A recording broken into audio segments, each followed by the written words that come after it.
Porque a lei veio por Moisés, Jesus trouxe graça e verdade. João 1:17. Se inscreva no canal e compartilhe com um amigo.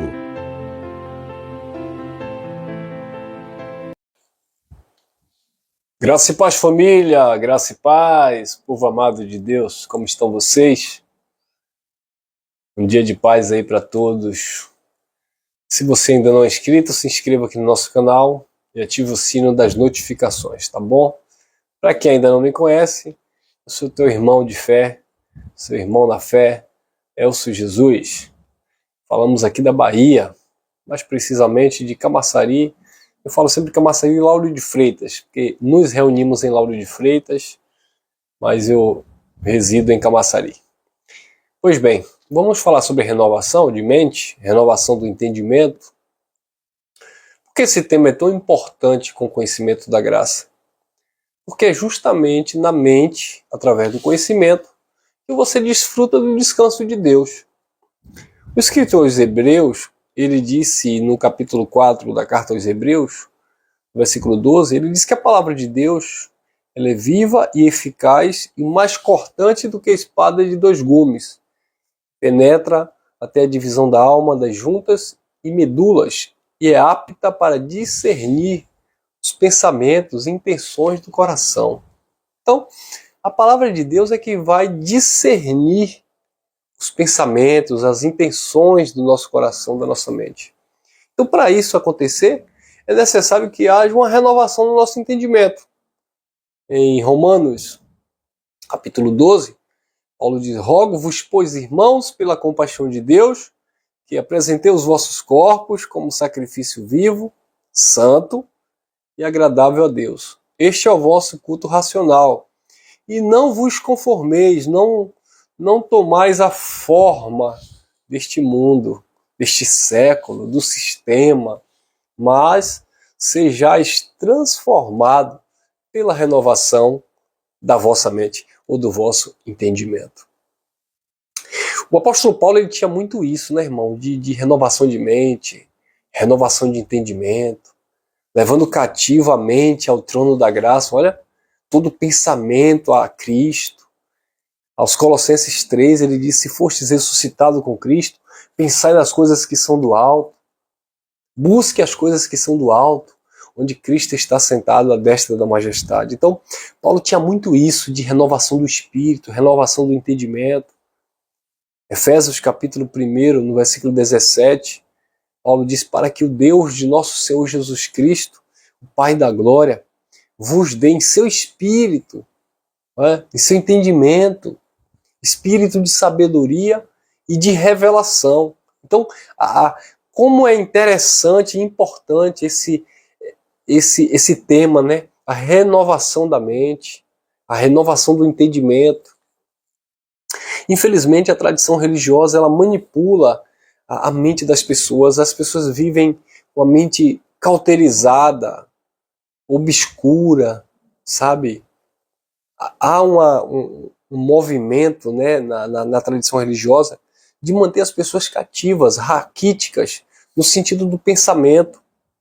As pessoas só podem pensar de acordo com aquilo que é passado para elas. Elas não têm direito de pensar fora da caixinha da tradição religiosa, sabe? Elas são conduzidas, na verdade é como se fosse um funil, né?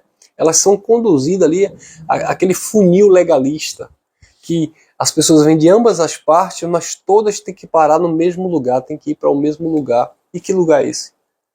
Um lugar da ignorância, um lugar onde não há sabedoria, onde as pessoas estão com medo de perder uma salvação que nunca dependeu delas, onde as pessoas estão querendo garantir um céu como se isso dependesse do seu esforço humano, onde as pessoas estão querendo barganhar com Deus, manipular a mente de Deus, estabelecendo tempo e hora para Deus agir e dando nomes, né, aos cultos de libertação, de transformação da família e de negócios, de prosperidade. Quer dizer, a religião ela trabalha na mente das pessoas, só que de uma forma diferente do Evangelho. O Evangelho trabalha na nossa mente abrindo o entendimento. A religião trabalha na mente fechando o entendimento. Enquanto o evangelho amplia, abre os horizontes para você enxergar de todos os ângulos, a religião ela afunila, ó. É como se fosse, me desculpe assim a forma que eu vou usar, né? Que para não parecer ofensivo, mas sabe aqueles animais que usam aquele tapa-olho, né, que impede o animal de ver na lateral, ele tem que seguir só para frente? Infelizmente é assim que muitos líderes fazem com o povo de Deus. Não deixa as pessoas deslumbrarem, visualizarem, perceberem. Não, elas manipulam, é aqui, ó, tem que ser desse jeito. Eu estava olhando aqui uma postagem no Instagram de um jornalista aqui, da Bahia, onde ele colocou uma mulher eu esqueci o nome do movimento agora, plantando bananeira, né, que é as mãos para trás, você levanta a coluna, né, e fica como se fosse de 4 patas no chão, como se fosse um animal, só que o contrário, invertido, né, não assim, mas para trás. Na capoeira se chama plantar bananeira.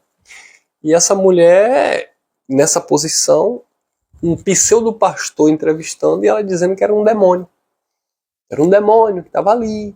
E o pastor manipulando as falas dela, e ela dizia que estava ali, ou ele, né, o demônio, para possuir, para destruir as vidas. Agora, diga o ponto interessante. O que era que a manipulação ali? Quem não dá dinheiro, quem não dizima, quem rouba a Deus. Ah, então o capeta está preocupado com quem está roubando a Deus no dízimo e nas ofertas. Você vê, rapaz, quanta manipulação. E quando você abre os comentários, as pessoas comentando. Eu fiquei até alegre que eu vi um monte de gente tirando sarro, fazendo chacota, porque aquilo é uma piada. Teatro barato, manipulado. Né? Mas algumas pessoas, tem gente que não acredita nisso, mas isso aí é manifestação demoníaca. Então vai entender essas pessoas. Falta raciocínio, falta conhecimento. Jesus disse que conhecereis a verdade vai libertar vocês. Mas as pessoas não trabalham a mente. O apóstolo Paulo, falando aos Hebreus, capítulo 5, versículo 12, ele diz: pelo tempo decorrido já era para vocês serem mestres, mas vocês estão precisando de leite ainda. Vocês não estão prontos para o alimento sólido. Essas pessoas não estão preparadas para esse tipo de conversa. Eu estava fazendo um trabalho aqui no meu carro, mexendo com o farol, e aí um jovem conversando com um rapaz do trabalho, né? E aí ele dizendo sobre essa questão que ele faz eventos de festa e convida vários cantores e tal. E ele disse que nesses eventos de festa eles contratam algumas moças, algumas meninas para dançar no evento, né? Para fazer coreografia, alguma coisa do tipo. Eu não entendi muito bem. Quer dizer, entendi, né? Claro que eu não ia me envolver na conversa, mas eu percebendo tudo ali o que estava acontecendo. E ele disse que liga para algumas meninas para convidar para fazer parte do camarote, aquela coisa toda, recepcionar, etc. E aí ele falando pro rapaz que ligou para umas amigas dele da igreja. E as meninas diziam assim para ele: olha, nós estamos agora na reunião, no culto, mas o tempo é só de chegar em casa, tomar um banho e trocar de roupa. Aí ele questionou: mas vocês estão na igreja? Elas diziam, segundo ele, né? Elas diziam assim: e o que é que tem? Aí ele ficou escandalizado, porque ele disse: rapaz, eu liguei, porque assim, são minhas amigas, tá, mas estavam tudo na igreja, crente. Mas ia deixar o culto para tomar um banho, vestir outra roupa e ir para a festa, para recepcionar, para sei lá fazer o quê, não me interessa. Mas enfim, irmão, vocês estão percebendo, né? Olha como os escândalos, né, as coisas. Agora é engraçado que esse povo é um povo tudo místico. É um povo que diz que acredita em diabo, é um povo que diz que acredita em arrebatamento da igreja fisicamente, é um povo que diz que acredita em inferno espiritual. Você percebe que é tudo da boca para fora, é tudo balela, que esse povo não tem temor de Deus, esse povo não tem reverência a Deus, esse povo não respeita. Esse povo causa escândalo ao evangelho. E aí eles ficaram tipo, tá vendo? Que adianta isso, que adianta aquilo. Isso denigra, suja a imagem do Evangelho, surge Cristo, né? Suja, melhor dizendo, o Evangelho, nesse sentido de, quando você vai comunicar uma palavra, as pessoas já perderam a credibilidade.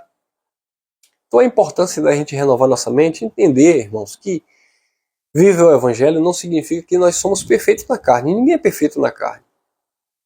Mas, queridos, tem que haver uma disciplina da nossa parte. É como disse Paulo a Timóteo: faça morrer o teu homem aí exterior. Faça morrer a tua natureza carnal. Mas as pessoas estão perdendo isso, essa sensibilidade. E isso só vem por uma revelação, por uma renovação, e quando você quer andar dessa forma. Porque senão, infelizmente, a corrupção está aí. E é isso que nós estamos vendo. Então, irmãos, essa é a reflexão que eu queria deixar para vocês. Que a nossa mente esteja se renovando, não apenas no sentido do conhecimento, mas principalmente de uma consciência pura diante de Deus. Sabe? Viver o reino de Deus é viver o temor de Deus. Paulo falando para a igreja lá de Corinto, ele disse: olha, os adúlteros, mentirosos, beberrões, etc, não herdarão o reino de Deus. Paulo não estava falando ali para perdidos, filhos da perdição. Paulo estava falando para filhos de Deus que, embora filhos, não desfrutavam do reino. Porque o reino, o próprio Paulo disse, não é comida, não é bebida, é paz, justiça e alegria no Espírito Santo. E quando as pessoas não andam nessa regra, não podem desfrutar do reino de Deus. Não reinarão em vida por meio de Cristo Jesus. Não desfrutarão da vida em abundância que Cristo prometeu para aqueles que creem. É sobre isso que nós falamos. Eu me preocupo quando eu vejo uma mensagem do Evangelho da Graça, uma mensagem que vai muito para o campo da teoria, o campo da prática fica distante. Então, eu tenho falado muito sobre isso com o nosso irmão André Pimentel no nosso podcast às segundas-feiras, porque não tem como você desvincular uma coisa da outra.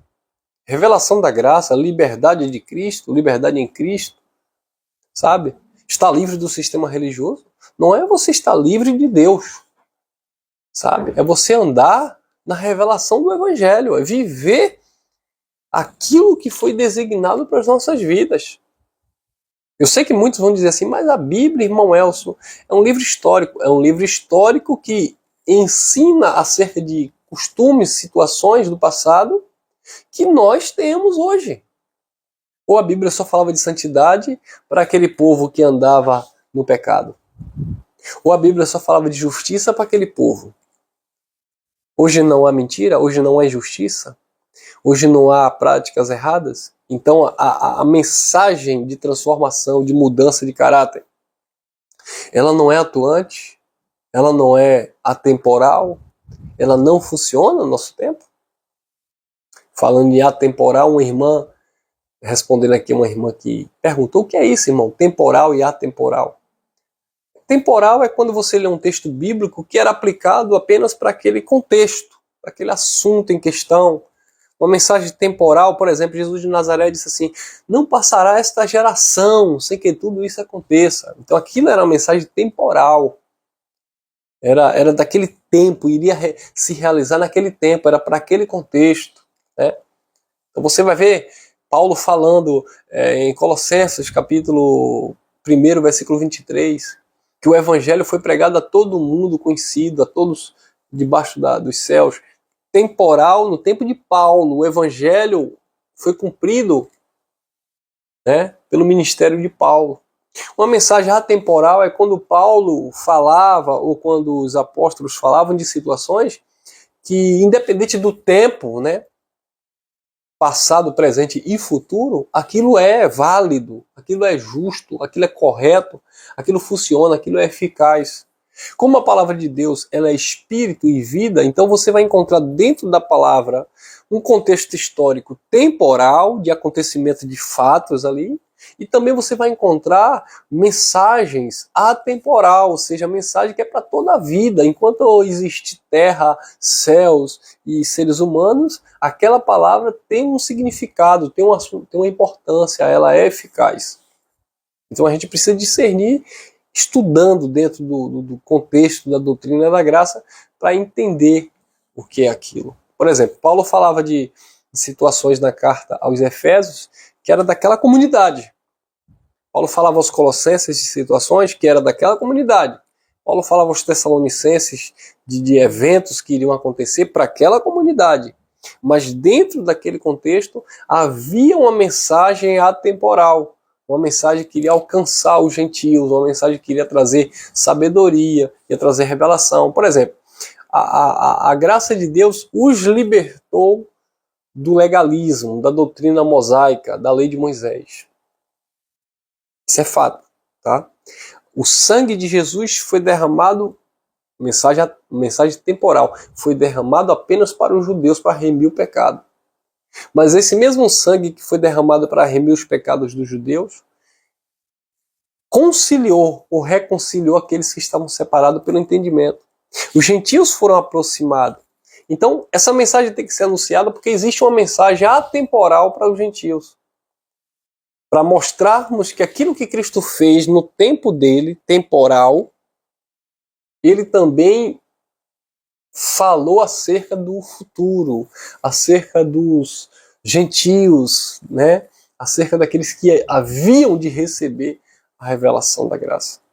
Então a gente trabalha nesse sentido, de mostrar que dentro dos contextos bíblicos, santidade, temor a Deus, isso são mensagens atemporal, independente da doutrina, independente da lei ou da graça, são mensagens que é para o Filho de Deus, independente do tempo, independente dos séculos. Nós estamos no século 21, no século 22, por exemplo.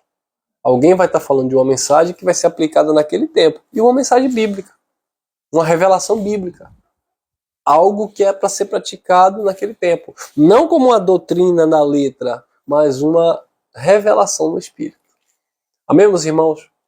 Graça e paz. Até a próxima.